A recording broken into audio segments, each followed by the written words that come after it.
Boker Tov les filles, j'espère que vous êtes en pleine forme. Bezrat Hashem. Alors aujourd'hui on va apprendre avec l'aide d'Akadosh Baruch Hu à quel point il est redoutable en fait de dire un mot, ne serait-ce qu'un mot de la Lashon Hara. Le Chafetz Chaim affirme qu'un mot de la Lashon Hara équivaut à 31 transgressions de mitzvot de la Torah. Un seul mot. Alors vous imaginez quand c'est des mishpatim, quand c'est des phrases les unes après les autres et qui sont écoutées par une multitude de personnes, par exemple quand on est à une messiba, à un dîner, à un anniversaire, peu importe en fait le rassemblement dans lequel on va être, un mot équivaut à 31 transgressions de mitzvot de la Torah. Ça veut dire que si vous dites deux mots, par exemple, Sarah Kamtsanit, Sarah est radine, elle est près de ses sous. Deux mots, ça vaut 62 transgressions de mitzvot de la Torah, juste en disant ces deux mots. Et on sait à quel point, quand on commence à dire du Lashon Hara, on ne s'arrête pas à deux mots et on met une nekuda. On déverse un certain nombre de paroles. Vous imaginez l'effet multiplicateur que ça peut représenter. Moi, je vous assure, ça m'immobilise sur place. Ça me fiche sur place. J'ai juste pas envie de parler, du tout. J'ai plus envie d'ouvrir la bouche. Et le Admor de Zantz, il disait, Zecher Tzadik Vekadosh Livracha, il dit dommage que j'ai pas été ilem, que j'ai pas été muet lo alenu. Lui, il dit ça pourquoi? Il dit parce que vous savez pourquoi? Parce que ça m'enlève de la shlemut, ça m'enlève la possibilité d'être connecté à Akadosh Baruch Hu avec perfection. Parce que le Lashon Hara, il n'y a rien qui pollue plus la connexion avec Akadosh Baruch Hu. Il n'y a rien qui peut mettre plus de mechitzot avec la tsniout. D'ailleurs, c'est pas pour rien qu'on fait ces deux cours en même temps, c'est-à-dire ces deux études en même temps, la tsniout et le Lashon Hara. Mamash ashgacha pratit les gamres. Je sais que c'est lourd, mais je vous assure que celui qui s'investit avec Messirut Nefesh dans cette étude et dans son application verra des grandes yeshuot, c'est promis et validé par les plus grands de la génération. Donc un mot équivaut à 31 transgressions. 2 valent 62. Vous en parlez à 10 personnes à un dîner, vous parlez de quelqu'un, au bout de 10 personnes, c'est 620 transgressions avec deux mots auprès de 10 personnes. Donc quand on comprend ça, quand on travaille sur son date, on s'abstient de parler. On s'abstient de parler pourquoi? Parce que du coup, vous mettez en plus, on met en situation de khulcha, de grande fragilité. Le principe de Emouna qui est de dire une personne, quelle qu'elle soit, et quels que soient ses actes, et le fils ou la fille Yechida d'Akadosh Baruch Hu, c'est sa fille unique, tu parles de sa fille unique, ça veut dire qu'Akadosh Baruch Hu, il te dit, malgré ce qu'elle fait, malgré ce que tu penses, tu dois dépasser ça, et tu dois la reconnaître comme portant le Tselem Elohim, l'identité d'Akadosh Baruch Hu, et tu ne peux pas parler d'elle, parce que du coup, qu'est-ce qui se passe? Il y a énormément de choses qui se passent et qui ont des conséquences extrêmement graves, non seulement pour la personne qui parle, non seulement pour la personne qui écoute, et non seulement pour la personne dont on parle. Beseder. Donc on va en parler, Bezrat Hashem, dans ce cours, qu'Akadosh Baruch Hu nous donne le zéchout d'être extrêmement zéhira, d'être extrêmement prudente, d'être vigilante, plus et plus, Bezrat Hashem, d'augmenter dans la vigilance. Parce que franchement, si on prend conscience de ça, alors je pense qu'on ne dira plus de la Lashon Hara, on n'aura même plus envie d'ouvrir sa bouche tellement c'est redoutable. Hachem nous protège, parce qu'au moment où on parle de cette personne, on dit qu'on est mashpir d'âme de cette personne, c'est-à-dire qu'on verse le sang de cette personne.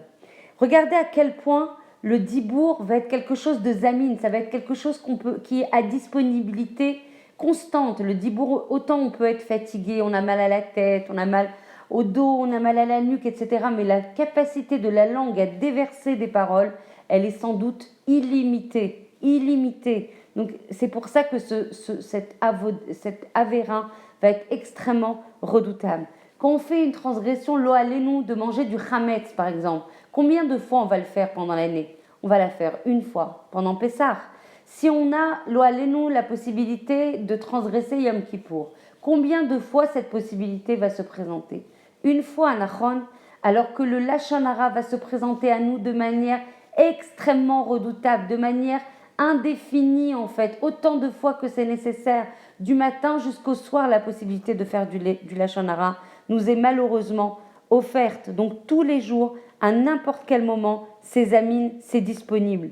Et le Chavetz Chaim confirme que celui qui n'est pas zéhira, celle qui n'est pas zéhira, elle n'est pas prudente dans sa capacité à retenir sa parole et à être extrêmement propre dans sa parole. Quand elle arrivera à 120 ans, l'Oalenu, elle sera forcément, elle n'aura pas de zikoui, quelle que soit sa capacité à faire de Achnasat Kala, de Chassadim, tout ce que vous voulez en fait comme mitzvot. Vu le compteur qui s'affole en disant un mot de la Shonara, le Chavetz Chaim confirme qu'elle sera chayevet, ça veut dire qu'elle devra payer très très cher au niveau quand elle arrivera à 120 ans devant le Bet HaMishpat Elyon.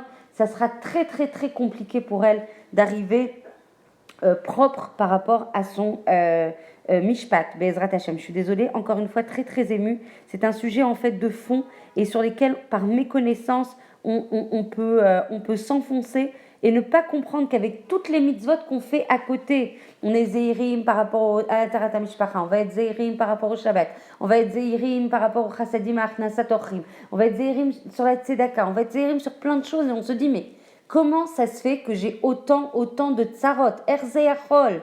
Et en fait, on ne se rend pas compte qu'avec sa bouche, on ne se rend pas compte que nous, on déverse des paroles en se disant, mais ça va, c'est rien, c'est anodin, j'ai bien le droit de dire la vérité, mais non, dafka parce que c'est la vérité. Tu n'as pas à le dire, sauf dans certains cas particuliers, et on y reviendra. Donc faire très très attention à sa bouche, que celui qui parle, que celui qui reçoit cette parole, ou que ce sur qui on parle, Bezrat Hashem. Donc en fait, ces 3 personnes sont touchées et même la personne qui entend, elle doit dire à la personne non, je ne souhaite pas entendre ce type de parole et elle doit le faire avec gentillesse pour ne pas vexer, mais elle doit aussi le dire parce qu'on ne peut pas légitimer en fait des personnes. Alors, il y a plein de leviers de contournement que les gens ont trouvé en disant oui, mais si la personne n'intègre pas les paroles qui sont dites sur l'autre personne, alors du coup elle les quitte. Non, parce que c'est très difficile de ne pas intégrer le jugement qu'on fait sur une personne. Quand on te dit Sarah est melochleret, elle est sale, alors c'est très difficile. Au début, tu vas dire non, mais j'intègre pas, donc je suis pas tombée dans ce piège du lachon hara. Et une fois que tu vas voir la personne passer avec une jupe un tout petit peu salie par la glace de l'enfant de cette personne, même si c'est 2-3 mois après, qu'est-ce qui va arriver à ton esprit? Tu vas dire oh là là, ça y est, j'arrive à faire le kécher entre ce qu'on m'a dit à l'époque et que j'avais pas pris en compte parce que je voulais pas tomber dans le piège du lachon hara, et maintenant que je vois sa jupe sale, en effet, il y a peut-être un safek et hop, tu tombes dans le piège en fait du lachon hara que tu voulais éviter. Donc dès qu'une personne essaye de t'embarquer par rapport au lachon hara qu'elle veut dire sur une 3e personne, ne tombe pas dans le piège et dis excuse-moi, mais moi je rentre pas dans ce sujet. Je suis sûre que cette personne elle a sans doute peut-être moi je ne veux pas ne rentrer dans ça et je ne veux pas être partie prise par rapport à ça. Bezrat Hashem. Pareil pour les Chadashot. Quand on écoute les Chadashot, on se dit mais oui, mais il faut bien être au courant de ce qui se passe dans le monde.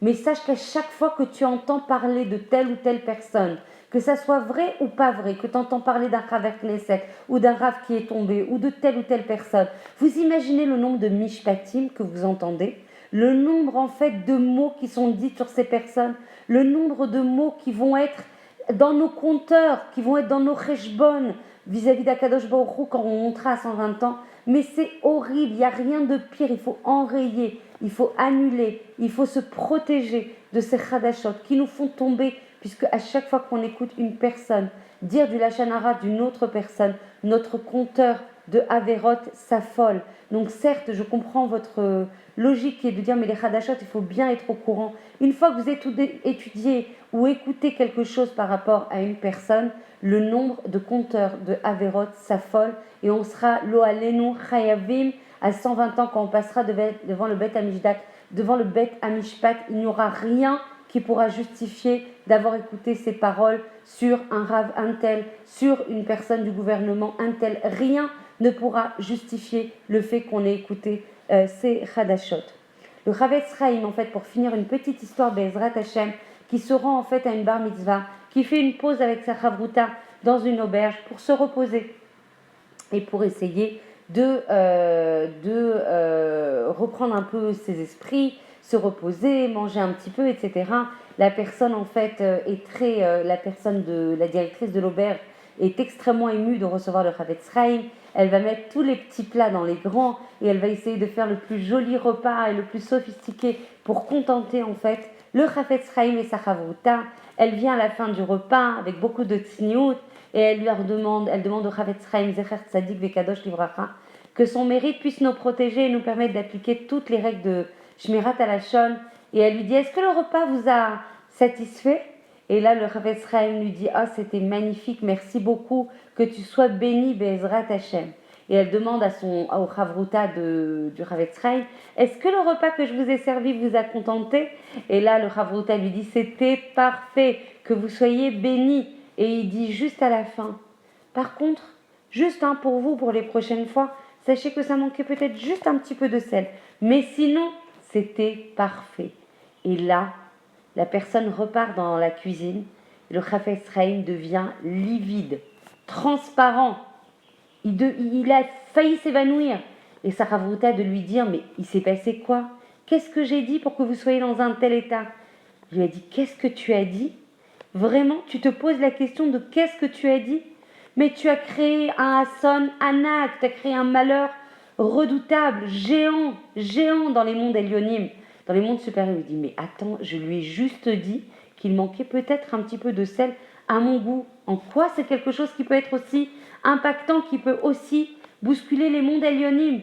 Il lui dit, mais tu te rends pas compte de l'impact de la parole, ne serait-ce qu'une parole involontaire, bien sûr qu'elle est involontaire de ta part, mais il faut vraiment être extrêmement prudent sur les paroles qu'on prononce, parce que la personne qui est repartie, peut-être qu'elle a une personne, une tabachite, une cuisinière, elle est peut-être partie lui dire, t'imagines, on sert le Chavetz Chaim et sa Chavruta, et toi tu manques en fait de prudence, d'être vigilante par rapport au mélar que tu as pu mettre dans le plat, t'imagines ce que ça peut induire, etc. Et ça me met à mal vis-à-vis du Chavetz Chaim, etc.